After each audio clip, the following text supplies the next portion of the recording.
क्या हाल है दोस्तों। आज हम क्लास 10th का लेसन नंबर 7 को सॉल्व करेंगे, यानी कि निर्देशांक ज्यामिति। इसे हम बोलते हैं ज्योमेट्रिक कोऑर्डिनेट ज्योमेट्री कहेंगे इसे। तो हमारे पास इसमें कुछ महत्वपूर्ण फार्मूले दे रखे हैं, तो उसके बारे में आपको जानना जरूरी है। उसी पर आधारित हम क्या करेंगे, इस एक्सरसाइज को यानी कि 7.1, 7.2 और 7.3 को सॉल्व करेंगे। ठीक है दोस्तों, तो आप मुझे जानते हैं, मेरा नाम है साकेत और आप देख रहे हैं मेरा चैनल Pi20। चलिए शुरू करते हैं। अगर चैनल पर पहली बार आए, चैनल को सब्सक्राइब करें, लाइक करें और शेयर जरूर करें और बेल आइकन को जरूर प्रेस करें, जिससे कि नया नोटिफिकेशन आपको तुरंत मिले। ठीक है दोस्तों, चलिए शुरू करते हैं। तो दो बिंदुओं के बीच की दूरी का पहला महत्वपूर्ण फार्मूला है। इस वाले फॉर्मूले पे बोर्ड एग्जाम में सवाल जरूर पूछा जाता है। तो सबसे पहले बिंदुओं को जानना जरूरी है। हमारे जो पॉइंट होते हैं वो होते क्या हैं।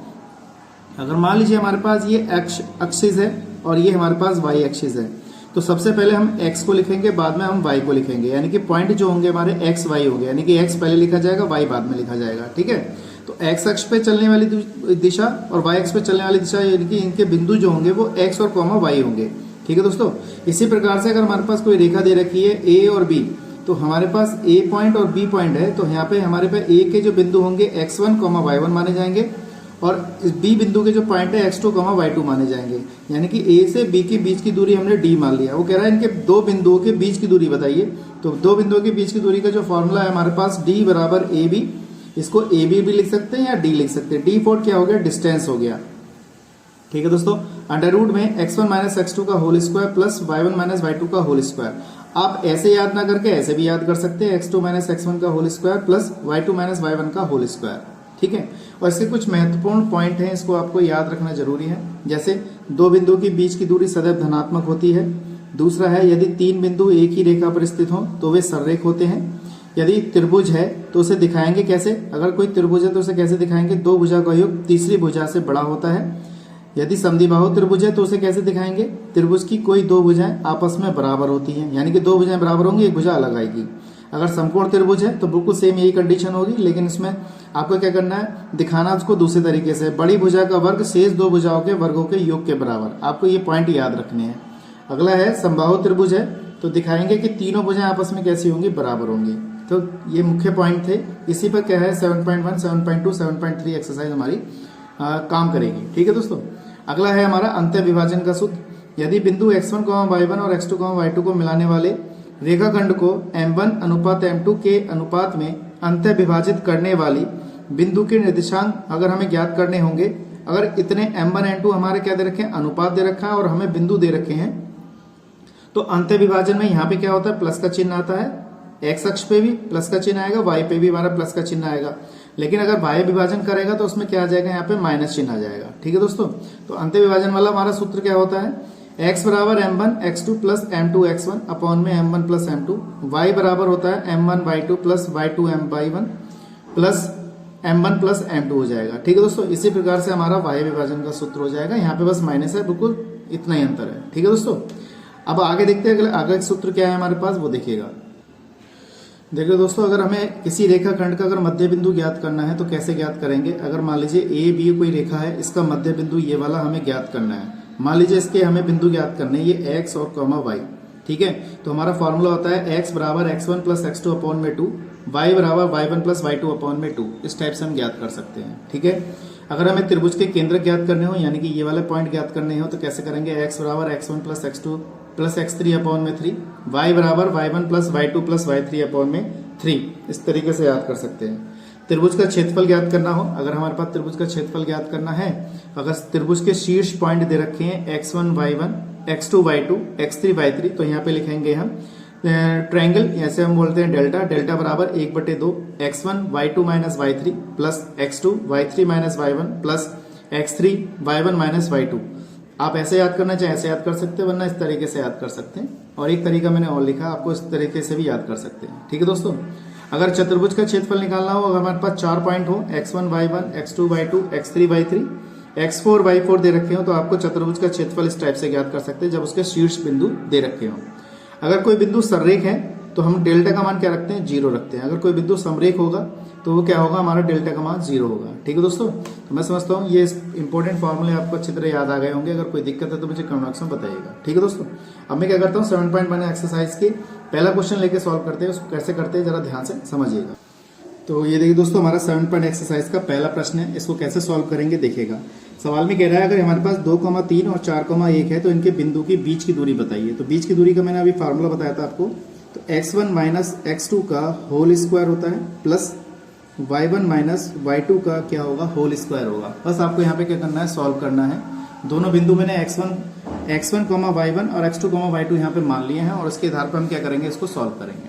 ठीक है दोस्तों, तो कैसे करेंगे देखिएगा। वीडियो पे पहली बार आए तो वीडियो को सब्सक्राइब जरूर करें। तो d बराबर हमारे पास क्या है, हमारे पास ये फॉर्मूला हमने यहाँ पे लिख दिया।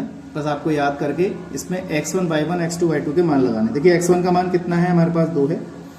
x2 का मान कितना हमारे पास 4 है, ये लगा दिया। y1 का मान हमारे पास कितना है 3 है और y2 का मान हमारे पास कितना है 1 है। देखिए y2 का मान हमारा 1 है। चिन्ह का विशेष तौर से ध्यान रखना है, बस ये सॉल्व करना है। देखिए इसमें से 4 में से 2 जाएगा तो माइनस के 2 बचेगा क्योंकि बड़ी संख्या माइनस की है।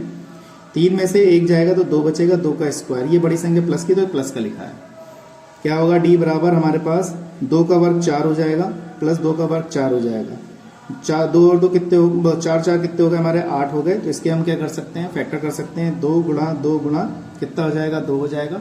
और इसको हम आसानी से यहाँ से निकाल सकते हैं। d बराबर कितना, वर्गमूल वाली संख्या से जोड़े वाली संख्या एक बाहर आती है और बराबर कितना आ जाएगा। इस टाइप से हम क्या लिख देंगे इसका, ये हमारे पास बीच की दूरी आ गई और ये हमारा क्या हो गया इसका आंसर। तो दोस्तों मात्रक लिखना ना भूलें, मात्रक जरूर लिखें। जब भी कभी कोई यूनिट ना दे रखे तो उसमें हम मात्रक लिखेंगे। ठीक है दोस्तों, तो मैं समझता हूँ आपको अच्छी तरह समझ में आ गया होगा। पहला सवाल था। दूसरा सवाल समझिए, -5 से लेकर 7 बिंदु दे रखा है, -1,3 दे रखा है।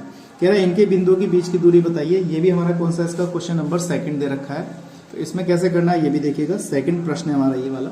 तो फॉर्मूला हमारा आपको पता है कितना होता है, d बराबर x1 माइनस x2 का होल स्क्वायर होता है, y1 माइनस y2 का होल स्क्वायर होता है। ठीक है दोस्तों, इस बेस पर हम क्या करना है, इसको सॉल्व कर रहे हैं। तो d बराबर हमारे पास ये हमारा x1, ये हमारा y1, ये x2 और ये क्या है हमारा y2 है। x1 का मान माइनस के 5 है तो माइनस का 5 लिख लिया। x2 का मान हमारे पास -1, देखिए माइनस माइनस क्या होगा प्लस, तो प्लस का स्क्वायर कर दिया। y1 का मान कितना है हमारे पास 7 है और y2 का मान हमारे पास कितना है यहाँ पे 3 का स्क्वायर हो जाएगा। ठीक है दोस्तों, अब हमने क्या किया, d बराबर इस टाइप से लिखेंगे। तो माइनस की बड़ी संख्या है, -5 में से 1 घटाएंगे तो माइनस के 4 का स्क्वायर बचेगा। 7 में से 3 जाएगा तो हमारा प्लस का 4 का होल स्क्वायर बचेगा। तो d बराबर हमारे पास क्या बचा, 4 का वर्ग कर दीजिए, कितना हो जाएगा 16। 4 का वर्ग कर दीजिए 16, ये प्लस का हो जाएगा क्योंकि यहाँ पे स्क्वायर लगा हुआ है। ये हो जाएगा हमारे पास कितना 32, ऐड करके हमारे पास कितना आ गया 32 आ गया। तो इसके हम फैक्टर कर सकते हैं। 16 दूनी 32 यानी कि 2 गुणा 2, 2 गुणा 2, देखिए 2 दूनी 4, 4 दूनी 8, 8 दूनी 16, 16 दूनी कितने हो गए 32। इस तरीके से लिख लिया। तो हमारे पास क्या बचा, देखिए इसकी एक संख्या बाहर आ गई, इस जोड़े की एक संख्या बाहर आ गई और ये संख्या जोड़ा नहीं है तो ये अंदर रह गया। तो हमारे पास क्या आंसर आया, d बराबर 2 दूनी 4 √2 और मात्रक लिखना ना बोले, मात्रक जरूर लिखें। ये आपका क्या आ गया, इसका आंसर हो गया। मैं समझता हूँ आपको अच्छी तरह समझ में आ गया होगा। अगर कोई दिक्कत है तो मुझे कमेंट बॉक्स में बताइएगा। ठीक है दोस्तों, इसका अगला प्रश्न करते हैं, बहुत ही अच्छा है, पेपर में कई बार पूछा गया है। इसका थर्ड पार्ट। बच्चे इस सवाल को जरूर गलती करते हैं, लेकिन इसको गलती नहीं करना है, सीखना है। जितना आप प्रैक्टिस करेंगे उतना आपको यहाँ पे समझ में आएगा। ठीक है दोस्तों, तो हमने इसको x1, ये y1, x2 और y2 मान लिया और बिंदु की बीच की दूरी निकाल ली। फॉर्मूला हमारे पास x1 माइनस x2 का क्या है, होल स्क्वायर है, प्लस y1 माइनस y2 का क्या है, होल स्क्वायर, ये लिख दिया। अब हमने अंडररूट करके x1 का मान कितना a है, देखिए a लगा दिया यहाँ पे x1 का मान।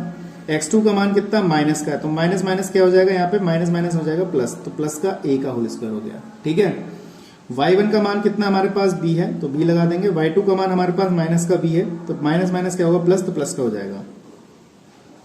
a कितने हो गए 2a का, 2a का होल स्क्वायर हो गया। b भी कितने हो गए 2b का होल स्क्वायर हो गया। तो d बराबर 2 का वर्ग कितना 4a स्क्वायर, 2 का वर्ग 4 यानी कि 4b स्क्वायर हो गया।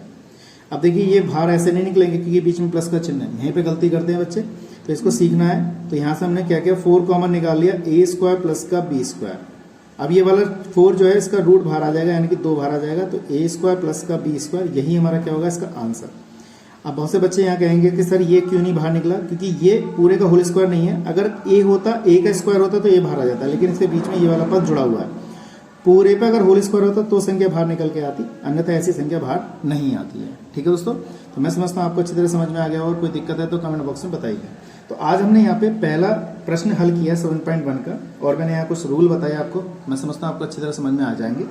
अगर फिर भी आपको कोई दिक्कत लग रही है तो मुझे कमेंट बॉक्स में बताइएगा। ठीक है दोस्तों, नेक्स्ट वीडियो में मैं इसके क्वेश्चन नंबर 2 को पूरी एक्सरसाइज को सॉल्व करेंगे, कैसे करेंगे ध्यान से देखिएगा। तो आज के लिए इतना ही, नेक्स्ट वीडियो मिलेंगे। जय हिंद, वंदे मातरम।